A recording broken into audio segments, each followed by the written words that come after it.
it's amazing because documentaries, you can meet not only actors, but characters. And tell me, maybe Kathy, how the movie started, what's the story behind the production of the movie? That was about 2008, and then we have a family sort of barbecue with the friends at Christmas time. And there's a friend of my husband. He's also a professor at the La Trobe University, and he knows Zhao Xiaoping really well. And then I'll talk. His name is John Fitzgerald. And he was telling my husband, I have an artist. If you want to make a story, call him. We have a story to tell, But it took like 5 months. My husband never rang him because my husband is Australian, white Australian. He used to work with a lot of Aboriginal artists. He never worked anybody with Chinese people. He doesn't know the culture. Even if the wife is Chinese, it doesn't mean he knows everything about Chinese from China.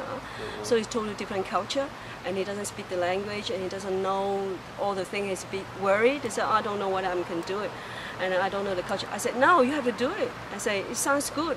I said, I can do the translation. I can do all the help for you. So I pushed him. He rang Xiaoping.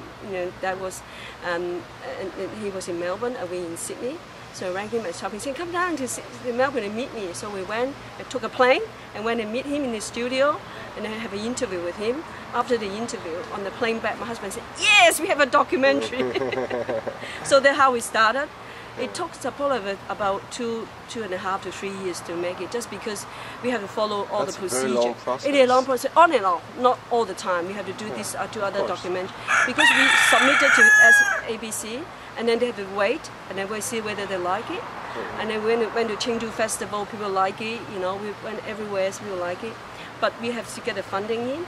We want to be 1 hour documentary, and then we want to, because we got a lot of footage, 100-something hour footage. Other than the story you saw, we have more story about Xiaoping that we want to get 1 hour. But ABC only give us half an hour because they said, too many Aboriginal documentary. There's a lot of red tape there. It's a very different story. Yeah, it's a different. And also we've been fighting for 1 hour. That's why it takes so long. And finally, we only give them half an hour. Or we better do it, otherwise we don't get a chance to do it at all. So, and it took so long. And then also, luckily in a way, that the exhibition was postponed to another year, so to make the journey a bit longer.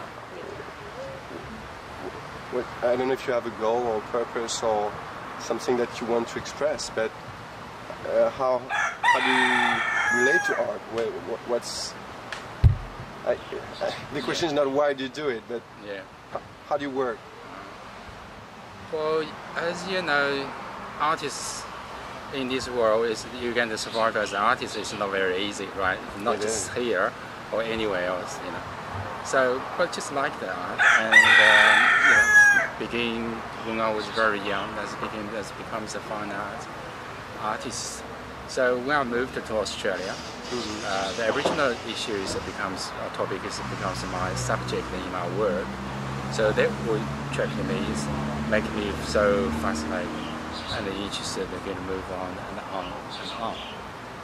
So so for last 23 years for the Aboriginal subject, probably in my whole arts career, in the as a first topic in my artwork, right? But again, from last 2 or 3 years, I started to move to another different things as well. Apart from that, but this documentary is about my journey in Australia, about how I worked with Aboriginal people or living in Aboriginal communities.